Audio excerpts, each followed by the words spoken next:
শুধু লাভ আর লাভ। আর এই লাভটা আসবে কার পক্ষ থেকে? আল্লাহ তাআলার পক্ষ থেকে। যারা ব্যবসা করেন শুনে রাখবেন। আমি প্রথম কথার দিকে যাব। ইন্নাল্লাযীনা ইয়াতলুনা কিতাবাল্লাহ, এখানে কোরআন তিলাওয়াতের কথা বলা হয়েছে। আমার মনে হয় সারা বিশ্বের মধ্যে সবচেয়ে বেশি যে জায়গাগুলোতে কোরআন তেলাওয়াত হয় এই জায়গাটা হলো মাদ্রাসা। আমার মনে হয় আমার সামনে যারা বসে আছেন সারা বছর চলে যায়, একবারও কোরআন খতম হয় কিনা আমার জানা নাই। কোরআন খতম হয় আপনাদের?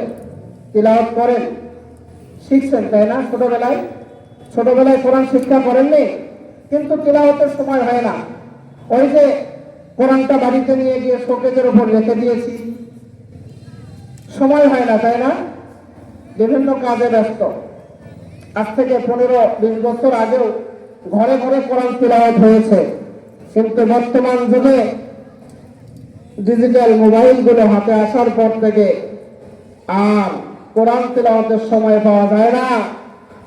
অনেকে আবার প্রশ্ন করে, হুজুর আমরা মোবাইলেই কোরআন তিলাওয়াত করতে চাই, জায়েজ হবে? তা আমরা বলি, ভাই শুরু করেছেন? বলে না, শুরু করব। বলে করেন। কোরআন ধরার সময় হয় না। আপনি কোরআনটা যদি মোবাইলে অন্তত দেখে দেখে তিলাওয়াত করেন, তিলাওয়াতের সওয়াব দেবেন কে? কিন্তু সেটা তো হয় না আমাদের, শুধু মাসালাই জিজ্ঞেস করতে থাকে। এই জন্য আমার মনে হয় পৃথিবীর মধ্যে সবচেয়ে বেশি যে জায়গায় কোরআন তিলাওয়াত হয় এটা হলো মাদ্রাসাগুলোতে।